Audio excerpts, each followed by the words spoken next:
فرما معاذ اللہ نقل کفر نہ باشد. اس نے مذاق کیا, کہنے لگا وہ جو بندہ بیٹھا ہے نا وہ تیرا مسئلہ حل کر سکتا ہے.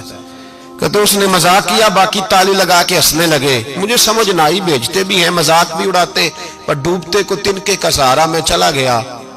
اللہ کے رسول وظیفہ پڑھ رہے تھے تو میں ڈرتے ڈرتے کہ میرا کہیں یہ سہارا بھی نہ چلا جائے, میں ڈرتے ڈرتے پیچھے بیٹھ گیا کہ حضور فارغ ہوتے ہیں. تو غریب آدمی ڈرتا ہے نا چودھری صاحب بگڑ نہ جائیں. تو اسی پس منظر میں ڈر رہا ہوں کہ کہیں کوئی بات نہ ہو جائے. فارغ ہوتے ہیں تو بات کرتا ہوں لیکن قربان جاؤں. ابھی میں بیٹھا ہی تھا, میرے نبی نے رخ میری طرف پھیر لیا. کہتے میں پردیسی تھا, میرا کوئی اپنا نہیں تھا. 2 جملے نبی پاک نے کہے اور مجھے یوں لگا کہ بچھڑی ہوئی ماں مجھے مل گئی ہے. 2 جملے نبی پاک نے. پہلا جملہ فرمایا بھائی پردیسی لگتے ہو, اور دوسرا جملہ کہا پریشان لگتے ہو. کہتے ہیں میرے آنسو یوں نکلے جیسے نہریں بہتی ہیں. میں نے کہا محبوبہ میں تجھے جانتا تو نہیں, پر پردیس میں لٹ گیا ہوں. انشاءاللہ پردیسی کوئی بھی نہ تھی وے کخ جنا تو پارے. حضور ایک آدمی نے پیسے دبا لیے. کہتے جب میں رویا تو نبی پاک نے نہ نام پوچھا اس بندے کا نہ کام پوچھا, میری گردن پہ تھپکی دی. فرمایا فکر نہ کر, جیسے تو کہے گا ویسے ہی ہو جائے گا.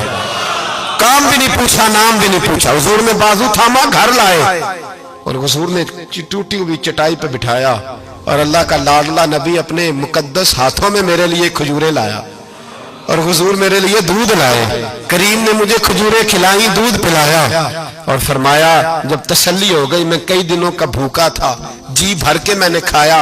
اب حضور نے فرمایا بات کیا ہے؟ حضور اس طرح میں نے پیسے دیے, مال دیا, اونٹ دیے, پیسے نہیں دیتا. بندہ کون ہے؟ ابو جہل. کہتے حضور نے فرمایا فکر نہ کر مل جائیں گے.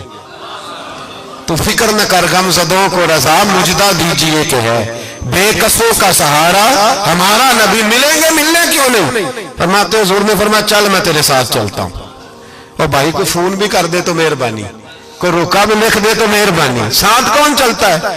وہ بنو آراش کے صحابی کہتے ہیں میرے نصیب دیکھو, 2 جہاں کی رحمتیں, اللہ کا پیارا رسول میرے ساتھ چل رہا ہے, حضور میرے ساتھ ساتھ. کہتے ہیں اس کے دروازے پہ پہنچے تو میں سارے رستے سوچتا تھا کہ لوگ تو کام کراتے ہیں تو بڑھ کے مارتے ہیں, ایسی کی تیسی کرا دیں گے, ہو ہی نہیں سکتا وہ پیسے. کہتے ہیں حضور نے تو کوئی بات ہی نہیں کی, میں ہی کرتا رہا, حضور تو چپ ہے, نظریں جھکی ہوئی ہیں.